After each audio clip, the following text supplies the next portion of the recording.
Egunon guztioi eta ongi etorri gaurko agerraldira.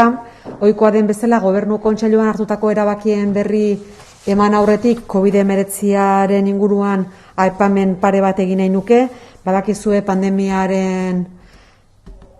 sartuta gaudela bete-betean, egoera oso gordina bizi dugula, eta hortaz herritarrei eskatu nahi dugu ahaleginari eustea. Badakigu zaila dela, denbora asko daramagula honetan murgilduta eta jendea oso nekatuta dagoela, baina pandemiak gurean jarraitzen du, oraindik ere gaixoak ditugu, hildakoak ere, kalte handia eragiten ari zaio bai osasunari baita ekonomiari ere, eta beraz ahalegin horri eutsi beharrean gaude. Hori esan da, eskerrak eman lehenengo lerroan, honen aurrean lanean ari diren guztiei, baita gure aitortza ere, eta noski, ohikoa den bezala, COVID-19aren ondorioz hildakoen senitartekoei gure doluminak adierazi, gure gertutasuna, eta bestelako kolpea jasan dutenei, jasaten ari direnei, bai ekonomikoa, baita afektiboa ere, gure gertutasuna adierazi nahi genieke. Momentu gogorra da, eta hortaz guztioi dagokigu ahaleginari eustea, gure esku dago guztion etorkizuna. Hori esan da, bi gai aipatu nahi dituzke gaurkoan, lehenengoak partaidetzarekin du zerikusia eta bigarrenak COVID-19aren ondoriozko gizarte politikako partearekin astero bezala. Lehenengo gaia, partaidetza, badakizue gobernantza kolaboratiboan asko insistitzen ari gerela, Gipuzkoako Foru Aldundiak urteak daramatza esanez bakarrik ez gerala ezer eta taldean gerala zerbait eta taldean lortuko ditugula erronkak. Beraz, gobernantza kolaboratibo horretan oinarrituta eta etorkizunarekin zen barruan partaidetza prozesuak abian jarri ditugu Gipuzkoako Foru Aldundian eta elkarlanean udal eta elkarteekin. Horrela, herritarrengana hurbildu, herritarren beharrak edo asmoak hobeto ezagutu eta elkarrekin sustatzeko asmoz. Gaurkoan zer da onartu deguna? Bi deialdi daude, alde batetik udalei zuzendutako deialdia eta hori da zuzen ere gaurko Gobernu Kontseiluan onartu dena, eta beste bigarren bat aldizkari ofizialean argitaratuko dena eta gaur kontseilutik pasa ez dena elkartei zuzendutakoa. Lehenengoa, udalei zuzendutakoa, 350.000 euroko zuzkidura izango du, aurreko urtean bezala, beraz momentu honetan ere lehentasun bezala ezartzen dugu eta ahaleginari eusten diogu. Udalek beraz 350.000 euroko kopurua izango dute, beren eginkizunak betetzeko partaidetzaren alorrean, bai azpimarratu nahi nuke udalak diala lehen lerroan daudenak lanean, herritarrengandik gertuen daudenak, eta beraz guretzako lankide apartak dira, lankide aproposak dira helburu hauek lortu ahal izateko. Ideia bat egin dezazuen, 2020 urtean 52 udalek hartu zuten jaso zituzten diru laguntza hauek, eta besteak beste diruz lagundu genituen prozesuak izan ziren Arrasateko udalak aurrekontu irekiak egin zituen, edo 2021eko partaidetzazko aurrekontuak egin zituen, eta hori gure diru laguntzarekin aurrera eramateko gaitasuna izan zuen, eta bestetik Eibarko udalak ere Ipurua Merkatu Plaza eraikinaren egokitzapen edo zertarako erabiliziteken prozesu bat burutu zuen gure diru laguntza lerro honi esker. Bigarrena aipatzen dizuena kontseilutik pasa ez dena, baino aldizkari ofizialean argitaratuko dena, elkartei zuzendutakoa, hor 350.000 euroko zuzkidura daukagu, beraz guztira 500.000 euroko zuzkidura izango litzateke, 350.000 udalentzat, 150.000 elkartentzat, guztira 500.000 euro, eta elkartei dagokienez, aurreko urtean 26 elkartek jaso zituzten diru laguntza hauek, kopuruz berdina mantentzen dugu aurten ere, eta udaleken aipatu dudan bezala bi adibide jarri nahiko nituzke, bata gehitu elkarteak burutu duen hausnarketa prozesua, diru laguntza hauei esker, edo bestetik Nagusi Boz kalean prozesua, hausnarketa prozesua jarri dute Donostiako udalean hiriko etxegabeen inguruan hausnarketa bat egiteko. Hoi etxe dia beraz, besteak beste diruz lagundu ditugun prozesuak herritarrek aukeratutakoak edo elkartek aukeratutakoak. Bigarren gaia, ohikoa den bezala gizarte politikako partea. COVID-19 gurean eragin zuenetik astero honen inguruan berri ematen joan natzaizue. Adinekoen egoitzei dagokienez, eta badakizute pertsona zaurgarrienak gaixotasunaren aurrean adineko egoitzetan daudela gure baliabidei dagokienez. 5.425 plaza dauzkagu, Gipuzkoako 75 egoitzatan, eta momentu honetan 22 kasu positibo dauzkagu egoilearen artean, Gipuzkoako 4 egoitzatan. Beraz, 5.425 plaza 75 egoitzatan, 22 lagun diagnostiko positiboarekin Gipuzkoako 4 egoitzatan. Hori da gaurko argazkia. Horietatik 15 Eibarko ospitaleko planta sozialean edo San Jose egoitzan Ordizian. Gogoratzearren, abuztuaren 11tik ona, alegia bigarren olatua ezagutu zenetik ona, 154 hildako izan ditugu, eta sendatutakoak 652 izan dira. Langilei dagokienez, momentu honetan 32 langile dauzkagu diagnostiko positiboarekin Gipuzkoako 20 egoitzatan, eta abuztuaren 11tik ona 539 langilek pasadute COVID-19 eta gainditu dute. Gainontzeko baliabideak, eguneko zentroetan, azken astean 7 kasu positibo atzeman ditugu, desgaitasuna duten arreta zentroetan 10 kasu positibo atzeman dira azkeneko astean eta gogoan izan 886 plaza ditugula baliabide hauetan, gizarte inklusioan 6 kasu positibo atzeman dira eta 417 plaza dauzkagu, adingabetan ez da kasu positiborik egon eta sare honetan 400 plaza dauzkagu, eta hori edanak atzemateko PCR proba asko egiten da, Aldundiak diako profesionalekin batera burutzen ditu PCR proba hauek, eta 102.775 PCR egin ditugu gaur arte, eta horietatik 1.857 pasaden astean.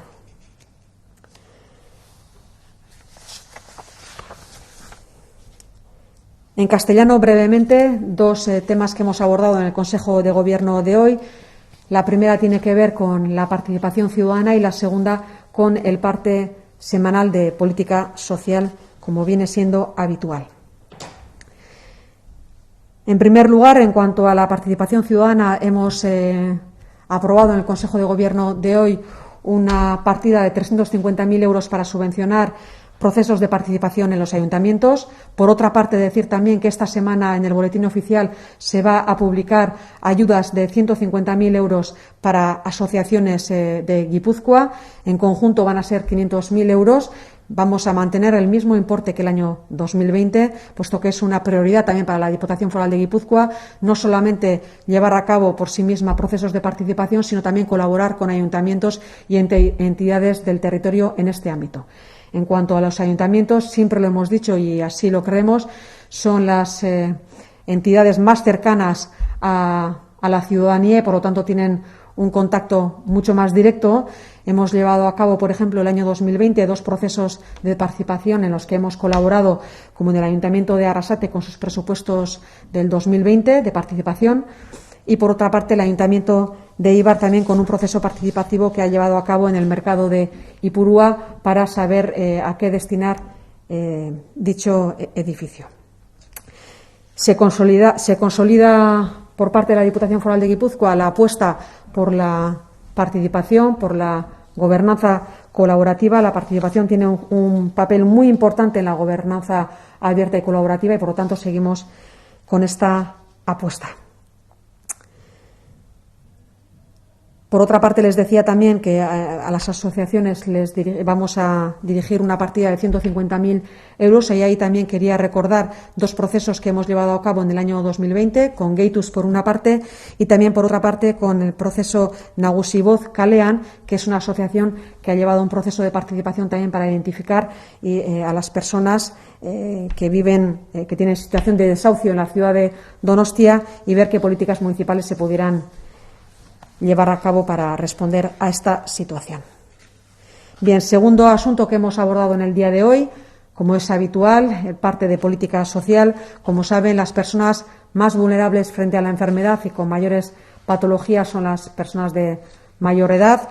Por lo tanto, muchas de ellas están en los centros residenciales de la Diputación Foral de Guipúzcoa. Recordar que tenemos 5.425 plazas en 65 residencias de Guipúzcoa.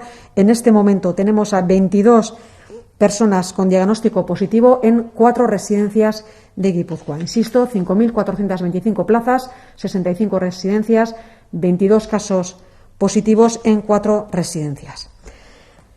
Por recordar, desde el 11 de agosto se han curado 652 personas residentes y han fallecido 154.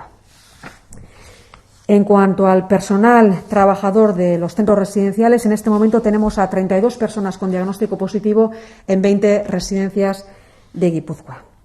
Por otra parte, insistimos mucho en las pruebas de diagnóstico que hay que realizar en todos nuestros centros.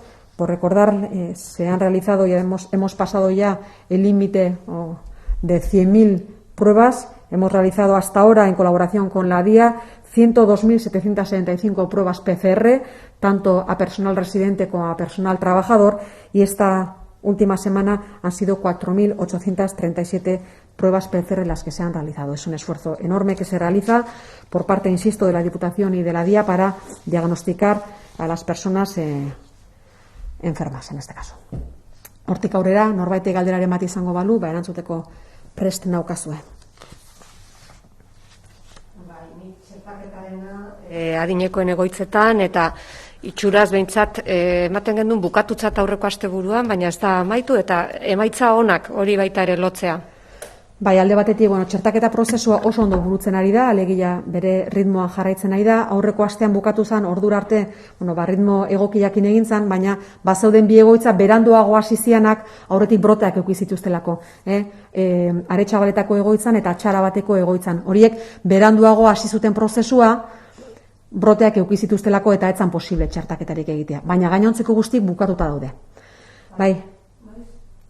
Eta haue bi egoitza hauena, aste honetan bukatuko da. Aste honetan bukatuko dira txertaketak prozesuak, falta diran bi egoitza horietan. Baina gainontzekoetan bukatuta dago txertaketa prozesua eta gauza, benetan, ritmo honean junda eta ondo burutu da. Jakinda gainera zenolako zailtasunak dauzkagun, 21 eguneko tartea pasa behar dalako lehenengo txertotik bigarrenera prozesua ondo bukatzeko. Edozein kasutan egoera ona da egoitzatan, ikusi dituzute datua, gaurkoan ere insistitu egin dut, azkeneko asteetan eta hilabeteetan ezagutu ditugun datuekin alderatuta egoera ona da egoitzatan, lasaitu ederra hartuko dute egoitzatan bai egoiliar, langile eta etxekoek, baina edozein kasutan zuhurtziaz jardun edo jarraitu behar dugu, izan ere oraindik immunizazio prozesua bukatu ez delako. Bigarren txertoa jaso eta 7-10 egunetara jasotzen da immunitatea, beraz oraindik ez da bukatu, baina objetiboki datuak onak dira. Naiz eta oraindik bukatu ez. Eta eutsi behar diogun aleginari, edozein kasutan Osakidetzako langileekin lanean gaude, protokoloak ikusten jarraitzeko alegia moldatu egin beharko ditugu egoera berrira, prozesua amaitzen denean eta adituekin lanean ari gera hori gertatu dadin. Lehenbailen protokoloak moldatu daitezen. Gazteleraz esatea nahiko bazendu. Bien, el proceso de vacunación en los centros residenciales ha funcionado con total normalidad. Se ha terminado el proceso en los centros residenciales, excepto en las 2 residencias que empezaron más tarde, puesto que tenían brotes, que han sido las residencias de Aretxabaleta y de Txara 1. El resto de las residencias han terminado ya el proceso de 2 vacunas. En cualquier caso, estas 2 residencias se vacunará a finales de esta semana, por lo tanto se acabará este proceso. La situación que vivimos en las residencias de Guipúzcoa, además ustedes que suelen estar aquí todas las semanas han visto que los datos son evidentemente mejores, sobre todo si lo comparamos con el nivel de contagio comunitario que hay, pero no ha terminado. La inmunidad se adquiere a los 7-10 días de haber recibido la segunda vacuna, por lo tanto debemos seguir trabajando con muchísima prudencia, pero objetivamente la situación es buena. Por lo tanto, son buenas noticias sobre todo para las personas residentes, para el personal trabajador, por supuesto, y también para sus familias. Tenemos que seguir siendo prudentes. Estamos trabajando con Osakidetza, con las personas conocedoras de los protocolos epidemiológicos en este caso, para ir adaptando los protocolos a esta nueva situación cuando llegue. Pero todavía seguimos manteniendo todas las medidas de seguridad. Bestelako galderarik? Bai, gai berdinarekin, egoera baretzen ari dela ikusita, Euskadi Irratiak egiten galdera da, egoera baretzen ari dela ikusita, egoitzetan protokolo berriak martxan jartzea pentsatzen ari da, neurri batzuk arindu ahal izateko, bisitak esaterako. Leno aipatu dudan bezalaxe, pentsatzen eta prestatzen ari gera protokoloriek Osakidetzako adituekin batera. Egokitzeko eta moldatzeko egoera berrira. Baina hori gertatu bitartean, segurtasun neurriak betetzen jarraitu behar dugu, zuhurtzia handiz jokatzen jarraitu behar degulako, izan ere, prozesua bukatzeke dago eta immunitatea ez dago oraindikan 100% egoitzetan, beraz, ordura arte berdin jarraituko dugu eta ari gera lantzen profesionalekin protokoloriek moldatzeko. Gazteleraz. Bien, estamos todavía, el proceso de inmunización no se ha terminado en las residencias de Guipúzcoa, por lo tanto, a pesar de que la situación es objetivamente buena, seguimos extremando las medidas de seguridad, pero al mismo tiempo trabajando con profesionales de Osakidetza, expertos y expertas en epidemiología, para ir adaptando los protocolos a la nueva situación. Estamos trabajando en ello. Bestelako galderarik? Sí, yo quería preguntar por la vacunación en centros de día. En principio, la vacunación en los centros de día es Osakidetza la que va a llevar a cabo, no tiene que ver con la vacunación en los centros residenciales, puesto que en los centros de día pasa únicamente parte de la jornada y no los días completos. Todavía desconocemos cuál va a ser el protocolo de Osakidetza. En cuanto lo sepamos, pues es el propio Osakidetza quien llevará a cabo la vacunación. No es la misma situación que en las residencias. Bestelakorik ez balego? Ez? Honekin eskertu zuen presentzia eta galderak eta zaindu datorren astera arte. Eskerrik asko.